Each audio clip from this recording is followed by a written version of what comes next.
Òkè-Ilé, deep in Yorubaland, was a town bursting with life. It was a place filled with old stories and the beat of drums. The market, a rainbow of colors, was packed with bright cloths, sweet-smelling spices, and the calls of sellers. Laughter filled the streets like a happy song of the Yoruba people.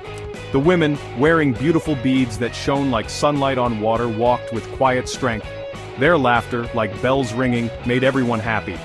The men with their deep voices told stories of their ancestors with great pride.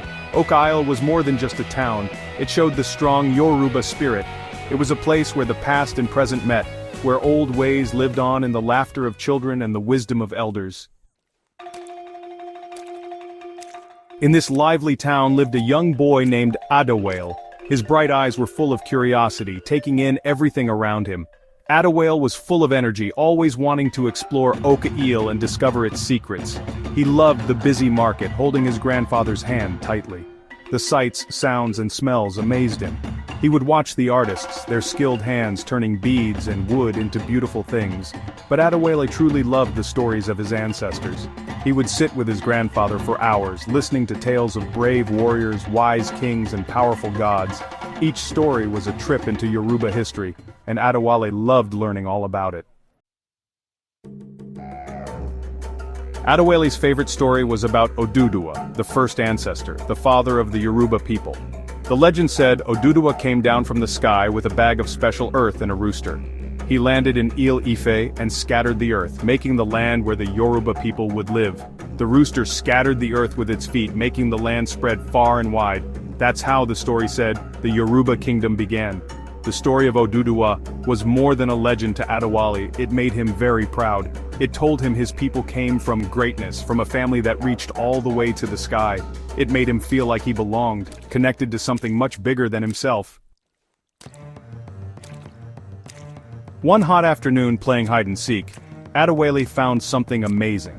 Behind the old baobab tree, half buried in the ground, was a carving.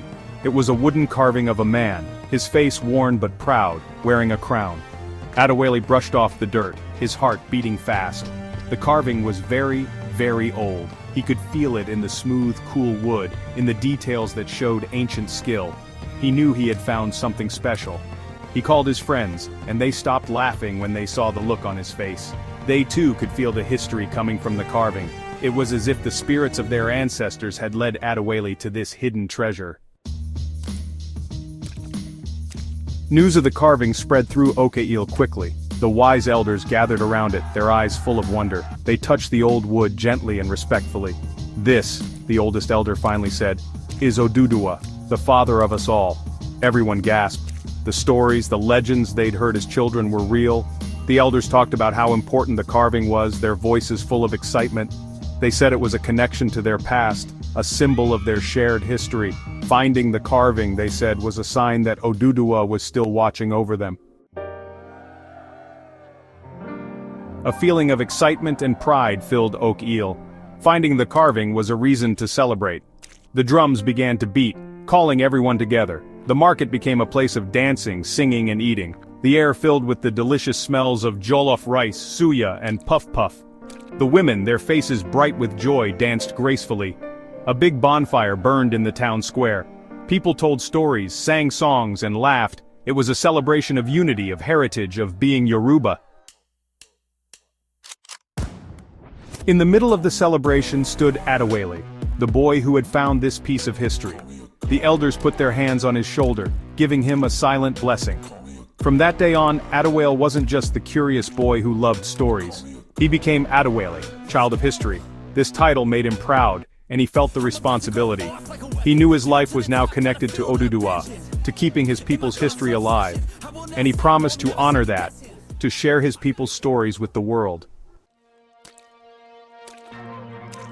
The carving of Odùduwà was kept safe in the heart of Òkè-Ilé. It became a symbol of unity, reminding everyone of their shared family. People came from far away to see it and learn about the Yoruba people. Adéwálé, the child of history, became the storyteller. He would sit by the carving sharing the tales of Odùduwà, the Yoruba gods, and his people's history. He spoke of their strength, their resilience, their vibrant culture. He talked about the importance of unity, of remembering their past, of honoring their ancestors, and each time he told a story, the legacy of Odùduwà lived on, getting stronger. Years went by, seasons changed, but the spirit of Odùduwà stayed with the Yoruba people. Finding the carving had awakened a deep pride in their heritage, a stronger connection to their past. The festival of Odùduwà became a yearly event, a time to come together, celebrate, and remember their first ancestor.